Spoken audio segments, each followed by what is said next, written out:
Modern chemistry mostly dependent है electronic configuration पे। एक एटम कितना रिएक्टिव होगा, वो मेटालिक होगा या नॉन मेटालिक होगा, तो इस तरह का जो बिहेवियर है ये समझ में आता है उसके इलेक्ट्रॉनिक कॉन्फ़िगरेशन को देखते हुए। अब सवाल ये है कि इलेक्ट्रॉनिक कॉन्फ़िगरेशन है क्या।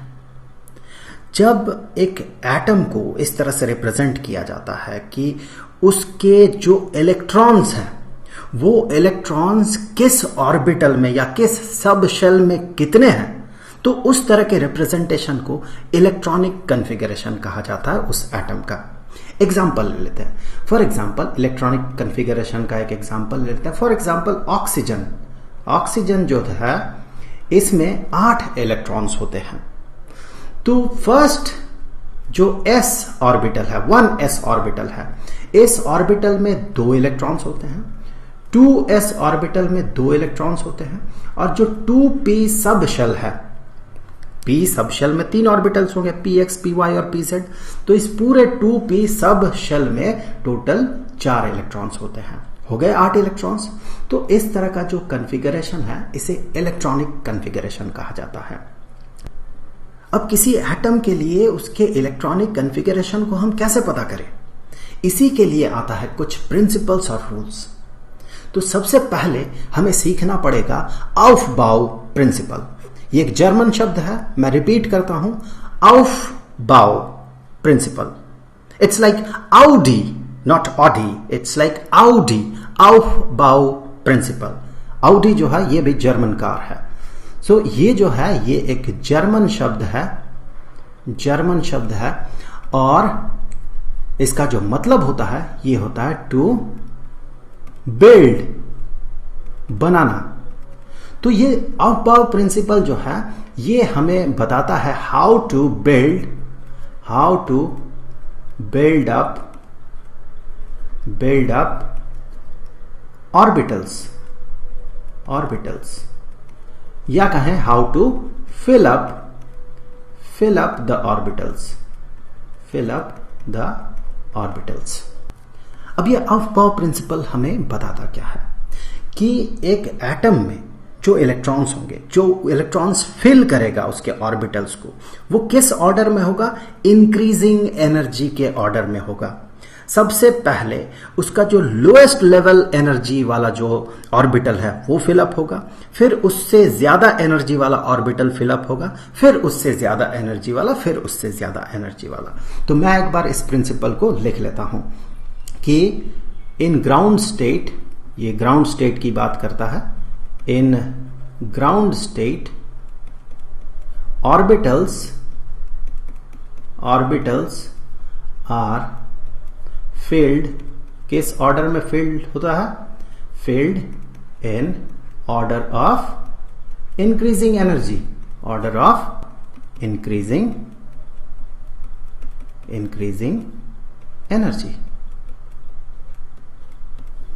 यही है aufbau प्रिंसिपल। तो इसका मतलब कि ऑर्बिटल अगर इंक्रीजिंग एनर्जी में फिल होगा, ऑर्बिटल्स जो है अगर ये इंक्रीजिंग एनर्जी में फिल होगा, सबसे पहले इलेक्ट्रॉन आएगा लोएस्ट एनर्जी लेवल वाला ऑर्बिटल में, फिर उससे ज्यादा एनर्जी वाले ऑर्बिटल में। तो इसका मतलब हमें ये सबसे पहले पता लगाना होगा कि ऑर्बिटल्स के एनर्जी के अकॉर्डिंग किस ऑर्डर में वो रहता है। मतलब सबसे कम एनर्जी वाला ऑर्बिटल क्या होता है, उससे ज्यादा एनर्जी वाला ऑर्बिटल कौन है, उससे ज्यादा एनर्जी वाला ऑर्बिटल कौन है। सो एनर्जी लेवल्स हमें सबसे पहले पता करना होगा। एनर्जी लेवल्स ऑफ ऑर्बिटल्स, कौन से ऑर्बिटल सबसे कम एनर्जी लेवल में होगा, कौन सा ऑर्बिटल उससे ज्यादा एनर्जी लेवल में होगा। तो इसके लिए देखिए पिछले वीडियो में हमने 2 रूल्स पे बात किया था। वो ये था कि अगर 2 ऑर्बिटल के एनर्जी को कंपेयर करना है तो उसका प्रिंसिपल क्वांटम नंबर और एजिमुथल क्वांटम नंबर, इन दोनों को अगर जोड़ दे तो ये डिसाइड करेगा कि किस ऑर्बिटल का एनर्जी ज्यादा होगा। तो ये जो n+l है इसका वैल्यू अगर ज्यादा होता है तो ये इंडिकेट करता है कि उस ऑर्बिटल का जो एनर्जी लेवल है वो ज्यादा है। लेकिन कभी कभार ऐसा भी हो सकता है कि 2 ऑर्बिटल्स के लिए n+l का वैल्यू सेम हो जाए। तो जब जब n plus l for two orbitals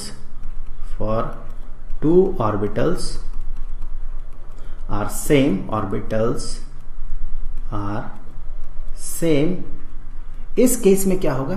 इस केस में प्रिंसिपल क्वांटम नंबर उन दो ऑर्बिटल्स के जिनके लिए n प्लस एल का वैल्यू सेम हो गया, उन दो ऑर्बिटल्स का प्रिंसिपल क्वांटम नंबर n ये डिसाइड करेगा कि किसका एनर्जी ज्यादा होगा। उन दोनों में जिसके लिए n का वैल्यू ज्यादा होगा उसका एनर्जी ज्यादा होगा।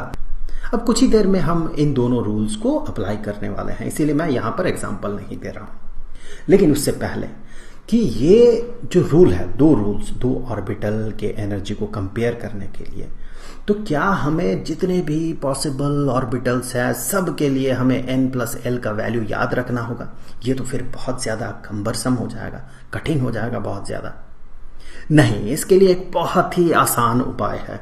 एक फिगर है, जिस फिगर को, बहुत ही आसान फिगर है वो, जिस फिगर को देखते हुए आप ये बड़े आसानी से याद रख सकते हैं कि किस ऑर्बिटल का एनर्जी किस ऑर्बिटल से कम होगा और एनर्जी के बेसिस में ऑर्बिटल्स किस इंक्रीजिंग ऑर्डर में रहता है। तो चलिए वो फिगर बना लेते हैं। सबसे पहले 1s, फिर 2s, फिर 2p, फिर 3s एंड सो ऑन। तो इस तरह से इस फिगर में देखें बहुत सारे ऑर्बिटल्स लिखा गया है और भी पॉसिबल ऑर्बिटल्स ऑब्वियसली इनफाइनाइट होंगे, लेकिन उनको लिखने का कोई जरूरत नहीं है क्योंकि जो भी नोन एलिमेंट्स है उसका काम यहीं से बन जाता है। अब देखिए, सबसे कम एनर्जी किसका होगा? सबसे लोएस्ट एनर्जी स्टेट में कौन होगा? सबसे कम एनर्जी स्टेट में होगा 1s, क्योंकि n का वैल्यू यहां पर 1 है और s के लिए l का वैल्यू जो होता है वो होता है 0। तो 1 प्लस 0 इज इक्वल टू 1। मैं एक बार लिख लेता हूं अलग अलग सब शेल के लिए जो एजीमुथल क्वांटम नंबर है वो एजीमुथल क्वांटम नंबर कितना है। तो s के लिए एजीमुथल क्वांटम नंबर जो है 0 है और p के लिए एजीमुथल क्वांटम नंबर 1 है, d के लिए है 2 और f के लिए है 3। तो सबसे कम एनर्जी स्टेट में जो रहेगा वो होगा 1s। तो सबसे पहले 1s को फिल किया जाता है। फिर अगला एनर्जी स्टेट होगा 2s। यहां पर देखें n प्लस एल का वैल्यू 2 होगा, तो ये फिर फिलअप होगा 2s। उसके बाद एनर्जी लेवल आएगा, यहां पर कंफ्यूजन होगा 2p और 3s के बीच, क्योंकि दोनों ही केस में जो वैल्यू है n प्लस एल का वो होगा 3। यहां पर देखें 3 n का वैल्यू और s के लिए l का वैल्यू 0, तो 3s के लिए n प्लस एल हो गया 3 प्लस 0 इज 3। और यहां भी वही होगा, 3 ही होगा क्योंकि n का वैल्यू 2 है और p के लिए जो l का वैल्यू है, जो एजीमुथल क्वांटम नंबर है वो 1 है। तो 2 प्लस 1 इज इक्वल टू 3। तो दोनों के लिए n प्लस एल का वैल्यू हो गया 3। लेकिन यहां पर गौर करें कि डिसाइडेड होगा, अब एनर्जी जो है वो डिसाइडेड होगा प्रिंसिपल क्वांटम नंबर से। तो भले ही दोनों के लिए n प्लस एल का वैल्यू सेम हो, लेकिन चूंकि यहां प्रिंसिपल क्वांटम नंबर ज्यादा है, 2 से ज्यादा है 3, तो इसका एनर्जी ज्यादा होगा, इसका ज्यादा होगा और इसका एनर्जी कम होगा। तो ऑब्वियसली 2p पहले भरेगा, फिर भरेगा 3s। अब यहां से देखें अगला क्या होगा, अगला कौन भरेगा? 3s के बाद भरेगा 3p। अब 3p के लिए देखें n प्लस एल का वैल्यू हो जाएगा 4 और 4s के लिए भी n प्लस एल का वैल्यू हो जाएगा 4। अब दोनों में कंफ्यूजन है, कौन पहले भरेगा? चूंकि इसका प्रिंसिपल क्वांटम नंबर कम है 4s के कंपैरिजन में, तो ऑब्वियसली ये पहले भरेगा, तो 3p पहले भर गया। अब देखिए क्या 3d भरेगा 3p के बाद? नहीं, क्योंकि 3d के लिए जो वैल्यू है n प्लस एल का वो हो जाता है 5, जबकि 4s के लिए ये होगा 4। तो ऑब्वियसली भरेगा कौन पहले? 4s पहले भरेगा। अब सिमिलर पैटर्न से आप हिसाब लगा के देख ले, सिमिलर पैटर्न अब लागू होगा। 3d फिर 4p फिर 5s, फिर उसके बाद भरेगा 4d फिर 5p फिर 6s, उसके बाद 4f 5d 6p and 7s and so on. इस तरह से ये भरेगा इस ऑर्डर में। अब तो ये आसान हो गया बहुत।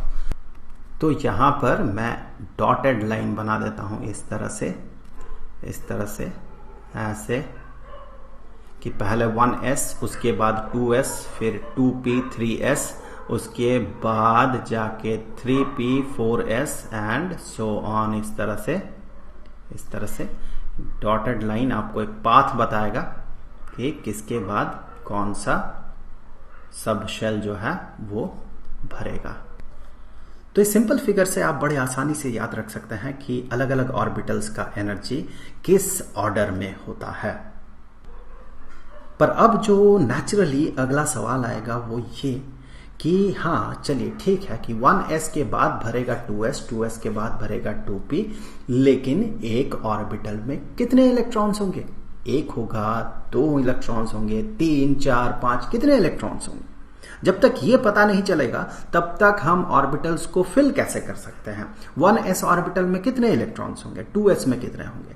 तो इसे डिसाइड करता है पाउली एक्सक्लूजन प्रिंसिपल। वो हमें बताता है कि एक ऑर्बिटल में एट मोस्ट 2 इलेक्ट्रॉन्स हो सकते हैं। चलिए उसी पे हम और डिटेल्स में बात करेंगे अगले वीडियो में, जिस वीडियो का लिंक आपको यहां पर स्क्रीन में दिख रहा होगा। तो उस लिंक को क्लिक करके आप उस वीडियो को जरूर से देख लें। अब जाते जाते मैं आपको बता दूं कि इस पूरे चैप्टर का जो प्लेलिस्ट है उसका लिंक आपको डिस्क्रिप्शन में मिलेगा। तो आई होप कि अगले वीडियो में पाउली एक्सक्लूजन प्रिंसिपल पे आपके साथ जरूर मुलाकात होगी। तो मिलेंगे आपसे अगले वीडियो में, तब तक के लिए खुश रहें। Good bye.